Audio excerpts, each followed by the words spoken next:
Hi, I'm Steve Adubato. You can tell we're like everyone else in the broadcasting industry. We're taping, producing remotely, and we are honored to be joined by the senior senator, United States Senator, the great state of New Jersey, Robert Menendez. Senator, how you doing? Good to be with you. Senator, as we tape this program on May 13th, so many things, moving targets. Every day there's a new piece of legislation you're involved in with someone else on the other side of the aisle, your colleagues as well. What is the number one issue you see facing our state and nation today? Well, Steve, the only way that we will get to somewhat of what I would call a new normal is by near universal testing and community contact tracing. And why do I say that? In an economy that is controlled by largely consumer spending, you need consumer confidence. And unless we can tell New Jerseyans that their visit to the mall, to the restaurant, to the hairdresser, to the public square has been dramatically mitigated in terms of the risk that they will contract the virus, we're just never going to get there. And so this is why I pushed real hard in the last COVID bill that passed into law, $25 billion for testing. But there's more to be done in that regard to get to where we need to be. There's a lot of other things, obviously. You said the number one thing. For me, that's the number one thing, because the nation's wealth and the state's wealth will only do better with the health of our people. And I think if we get that going, we get a lot of other things going. We still have to help our small businesses. We have to help the state and municipalities. They're just facing a shortfall. It has nothing to do with their making. Well, Senator, I'm glad you mentioned that. Last time you were in the studio with us, we happened to be taping it with our partners at NJTV in Newark. And we will be back there again, I promise everyone, when it's safe and it's right. But I remember you and I were talking about the partisan rancor, the polarization.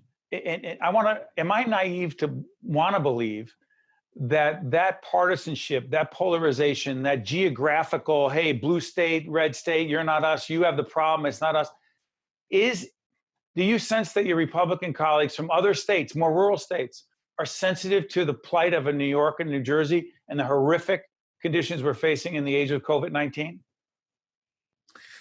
Well, it's not as widespread as I would hope that their views would be, that they would understand. As I've said to my colleagues since we've been back to Washington, what's happened to us is coming your way, unfortunately. Hopefully it won't be as harsh, and hopefully you've had the time to learn from states like New Jersey and New York what's coming and be better prepared as a result of the advance warning. But it's coming to some degree. And I remind them that, when I've voted for, funding for flooding in the Mississippi, wildfires in the West, Hurricane Katrina, and on, I've never asked whether it's a blue or red state. It's why we call this country the United States of America. And so it's disappointing to hear Senator McConnell, the Republican leader of the Senate, talk about bankruptcy. His state receives $37 billion more every year than it sends to the federal treasury. So I don't begrudge them that money, but at the end of the day, you can't be talking about us in a way when that's the reality of what you've been achieving. So I've been saying we need everybody together, and I'm thrilled that I have a Republican colleague, Senator Bill Cassidy of Louisiana, join with me on this $500 billion assistance to state and municipalities. I think we're going to be announcing shortly a couple other Republicans who are going to join us in the effort. That's a good bipartisan effort. Hopefully it sends a message that this is about all of us, not just some of us. Well, as we listen to Senator Menendez, by the way, we're producing remotely, and this program is being recorded on the 13th of May. It'll be seen after that. Check out our colleagues at NJTV News and Metro Focus for a daily report on what's happening in our region. But longer term, I don't want to go backwards, Senator, but I do want to get your assessment. And I know it's tough talking about President Trump because there's so much needed by a state like New Jersey from the White House, from the federal government. But how would you characterize President Trump's leadership here, A, and B? I just want to also get a response to the fact that he said he's in no way responsible for this. He did not cause this, but is he responsible for the conditions we face today and moving forward in any way? Well, Steve, he didn't cause it, obviously. Clearly. This is a virus that began in China, although I think it was largely transmitted from all the evidence we're seeing now in the United States, largely by European visitors who contracted it from someone or persons who came from China. So he didn't cause it, but the response. No, caused this condition we're in right now because of the initial response. I should have framed it that way. I Yeah, apologize, Senator. yeah, okay. Listen, we have lacked leadership both at home and abroad in this regard. States should have never had to compete with each other in the marketplace to get personal protective equipment, to get ventilators. There is a reason that a federal government exists. It's in moments like this of a pandemic that you need a federal response. And I think that the president has wanted to sort of like say, that's not my problem. It's for the states to resolve. It's for the governors to resolve. We can't do that because we have a national problem here. So I regret that he has not taken the bull by the horn, so to speak. I regret that he's not listening to his health professionals who, in fact, do, I think, tremendous work, like Dr. Fauci. But it is what it is, and we continue to work to try to overcome whatever shortfalls the executive branch has had, and try to get legislative support for the initiatives that will put us back on the road to recovery and get our people healthy again.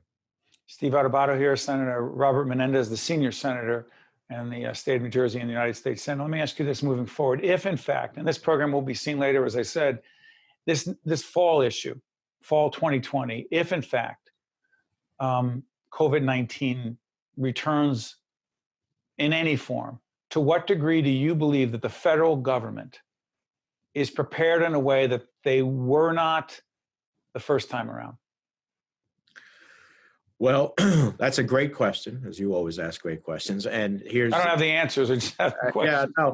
Well, here's my view of that question in terms of answering it, and that is, I still don't think we are as prepared as we should be, even though we are forcing the issue. It's tough to have oversight virtually. It's different when I can get witnesses in front of me and press them about, do we have a national stockpile ready to go for a potential second wave of personally protective equipment, of ventilators, of whatever antivirals we may have developed? Why aren't we at the table with Europe on what is a multinational effort to create a vaccine? That vaccine might be created in the United States. It might be created abroad, but either way, we want to get access to it no matter where it's created, when it's created. These are the things that I'd like to see happen. I'd like not the states I don't want New Jersey to compete against New York for ventilators or personal protective equipment. I don't want to have to hustle across the globe to get stuff. And I'm not yet at the point that I'm ready to tell you that we are as prepared as we should be. We are pushing to make sure that we are, but obviously a legislative branch can only do so much to exert pressure on the executive branch to make the executive branch do what we would like collectively to see happen. And so we continue to do that. 30 seconds on this.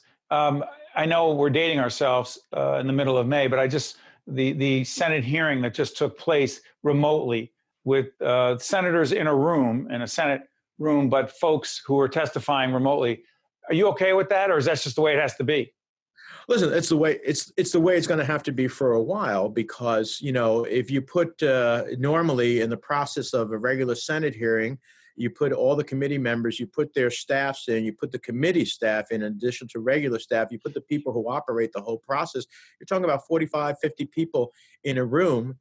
That certainly there isn't social distancing unless you do these huge conference rooms. So the reality is, and you have elements of the population here that are in the risk category. So, we're going to have to do the virtual hearings as much as possible.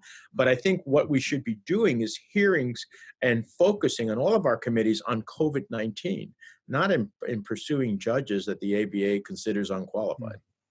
Senator Robert Menendez, I cannot thank you enough for taking the time, your busy schedule, joining us. We wish you and your family all the best and continued success working on behalf of all the people, not just of New Jersey, but of the nation. It's never been more important than now. Thank you, Senator. Thank you, Steve. It's never mattered more. Good luck, good health to you and your family and to all your viewers. Thank you. I'm Steve Adubato. We'll be right back. Think Tank with Steve Adubato has been a production of the Caucus Educational Corporation. Funding has been provided by the Russell Berry Foundation, Horizon Blue Cross Blue Shield of New Jersey, PSE&G, Gibbons PC, the Port Authority of New York and New Jersey, the Northward Center, the New Jersey Economic Development Authority, Fedway Associates Inc., Wells Fargo. And by these public-spirited organizations, individuals, and associations committed to informing New Jersey citizens about the important issues facing the Garden State. And by Employers Association of New Jersey. Promotional support provided by NorthJersey.com and Local IQ. And by ROINJ. Transportation provided by Airbrook Limousine, serving the metropolitan New York, New Jersey area.